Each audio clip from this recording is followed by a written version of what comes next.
Thank you, everybody, for joining us today. My name is Whitney Cole from the Southern Nevada affiliate, and today we have a great panel here for you around the discussion of equity. So let's start by introducing our panelists, and I'll start with you, Jasmine. My name is Jasmine, and I'm here in Las Vegas, and I'm from California, and I'm from the class of 2020. Perfect. Well, so great to have you back, and to see some new faces here. Jesse Gaines, let's go ahead and get you introduced. Hello, my name is Jesse Gaines. This is Amber Gaines. I go to school here in CCSD, and I'm the student representative. So, Perfect. Well, it's nice to have you both here tonight. And Mrs. Gaines, would you like to introduce yourself? My name is Amber. I'm Jesse's grandmother, and you can call me Gigi, but thanks for having me. Thank you so much for being here.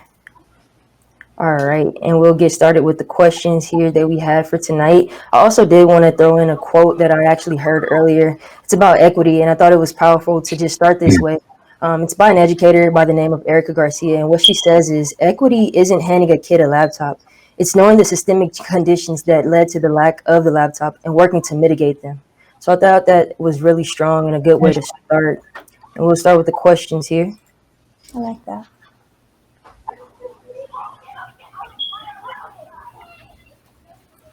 All right. So the first question here, what are some of the challenges that you have faced during the pandemic while trying to attend school virtually? And we'll start with you, Jesse. a lot of the challenges I see are the hands-on learning, or the actual atmosphere of being in the school isn't there when you're on the laptop, and a lot of kids aren't getting the actual attention that they need in order to stay on task or actually have lessons catered to them. So it's really hard to reach and actually, touch a kid, like help them learn through a screen. Gotcha. And that really makes sense. I understand that connection needing to be there. Jasmine, what are some of the challenges that you're seeing? Just regular life stresses in high school. You really don't have to worry about adult things, but now being out of high school, I have to worry about making sure I can support myself, but also my family. And I prefer to be in the classroom, and I'm a hands-on learner, so virtually is just tough, and I can get easily distracted. Okay. I can definitely understand that. And you talk about kind of being a hands-on learning and being in the classroom. So does that mean that your school is fully remote right now, or are you guys kind of doing a hybrid situation? It starts off virtual, but in the next couple weeks is moving to hybrid. Okay. Is that something that you're looking forward to? Yes. Okay. Perfect. I am too. And I'm sure maybe Jesse, you can chime in on that as well. Yeah, I think hybrid learning would be a good option. I don't think going back to school fully would be the best option. So I think I'm also very excited for that as well. I'm hoping we get to actually see that introduced here in CCSD, not just on lower or higher levels, but also for middle school. Gotcha. Okay. And some of those things that surround this topic is kind of like adapting our environments, right? You guys talk about not really learning in person right now, or going back to that hybrid mode of learning. So what are some of the things that you guys have been doing to kind of adapt your spaces? And we'll start with you, Jesse. So one thing that I like to do, I try to focus obviously on my lessons a lot, as much as I can, obviously. But a good thing is trying to keep the motivation. To keep every day trying to get no missing assignments, that kind of stuff. Um, that's about all. Like I try to just keep motivation and keep going. Okay. And what are some of the things that you are actually doing though, like physically in that space at home to kind of create that at home learning environment? Sometimes I like to typically have almost all my materials are on my actual Chromebook. But when something like math requires actual to draw graphs and stuff, I like to have my notebooks and my pencils and stuff next to me, so I don't miss the actual lesson of having to get up and go get them. Gotcha. Okay. And Jasmine, what are some of the techniques that you are using? I make sure that when I'm doing school, I always sit at the table, because I know virtually you're at home, so you want to just lounge around. And I make sure that I do my best not to touch my phone, even though it's tempting, and try to be engaged in what the teacher is teaching. But it can be difficult, that's for sure, because you have the outside distractions like family, outside noises, you name it. Gotcha. And you talk about some of those difficulties, and I know for you as a parent, Miss Amber, it must be difficult or challenging at least. And can you just talk about some of the difficulties that you have seen in trying to navigate, being a parent at home, but also having to work during this time that we are seeing? Oh yeah, it's been tough. As far as Jesse getting up and getting ready for, I don't know what they call it, homeroom or first period. He says I don't have to be there till 9, but I know in school they had to be there earlier. So I know that they kind of lay around, and I have a problem with getting him there at 9 or whatever time he's supposed to be there. Jesse is super, super intrigued in learning and really good about being on time, but I've noticed he's kind of laxed as far as letting the whatever that The first, homeroom. the homeroom, let it go. He lets that go. And I noticed that there's so much involved in the telephone sitting next to him, which I've asked that not be possible, but it is. It's still there because I'm not home. I'm working. But the phone rings and I see him typing back and forth on the computer and his phone. So he's got both of those things going on in his head, and I know he's not getting the grades that he possibly could get. So it's really frustrating because I know Jesse is a good student. When he was going to school, he was all ABs all the way. Now I worry because I get emails that there's certain things that he's not doing real good in that he could do better. And I know it's because of all the distractions in the background, everything else that's going on in his life. There's just, it's not that one-on-one learning thing. And that worries me. Gotcha. And that's what our students are missing, kind of like that connection, right? And what are some of the supports that you would actually like to see for your grandson and other students like him? Honestly, I would like to see maybe even a summer school that, even if it was outside, like in the football field of a school, some type of summer program where they could actually make up for the things they've lost this year. Something they could still have their distance, but they could still learn being outside and amongst other students and other parents and other teachers. Something that could help them kind of catch up for what they're lacking. Anything that would bring them out into the public where they could actually have that one-on-one, a little bit experience. Gotcha. And that makes sense. Earlier today, I heard a quote that was like saying, instead of using the word or term social distancing, maybe physical distancing. So we kind of need that social aspect because we are social beings, right? And Right. that's what you're kind of talking about there. Okay, Exactly. that's perfect. So we'll take this next question to kind of just let everybody jump in here to answer this one.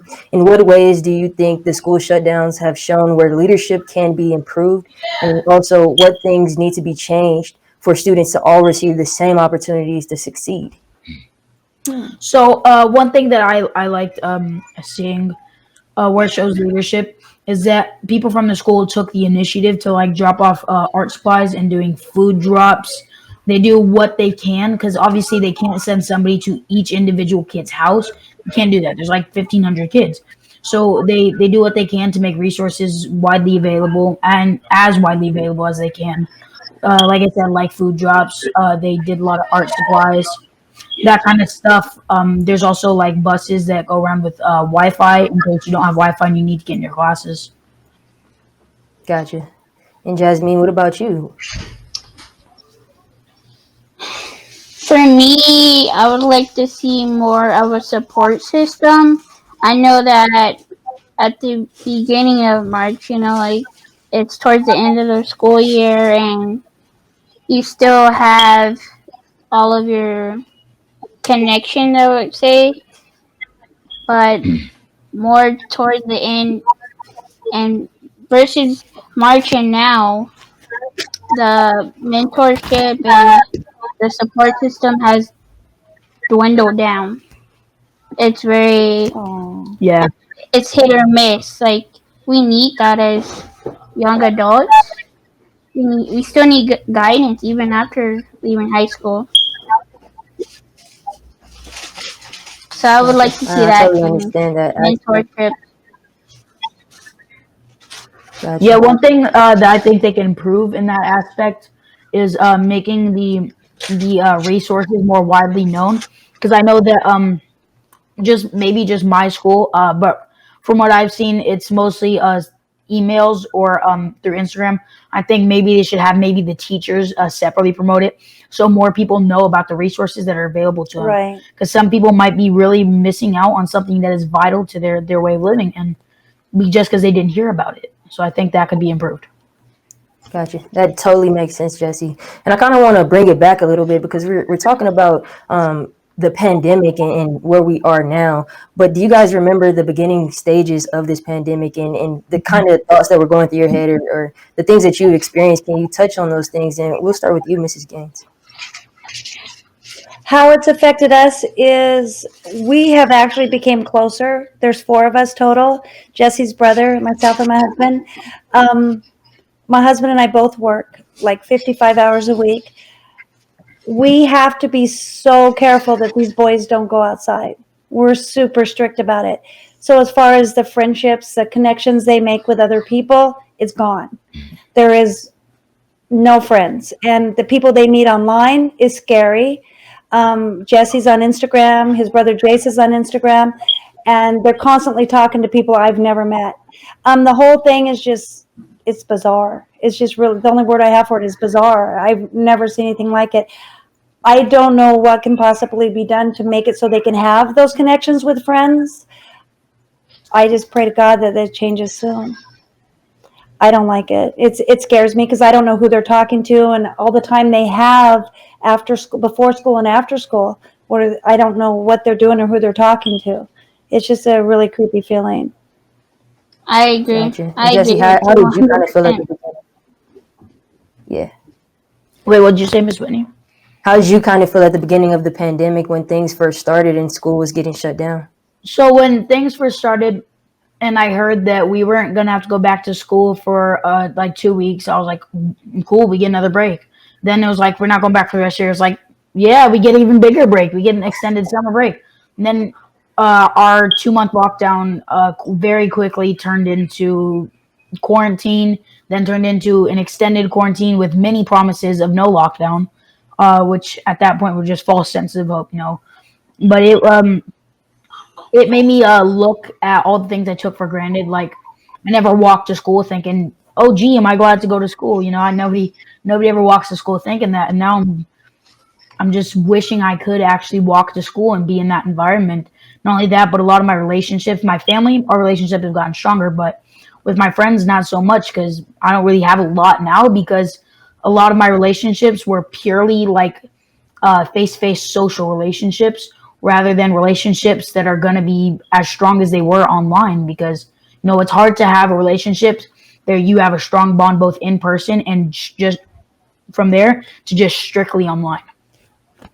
Gotcha. And I I see you agree. kind of nodding your head in agreement, Jasmine. I was going to ask, can you touch on that too?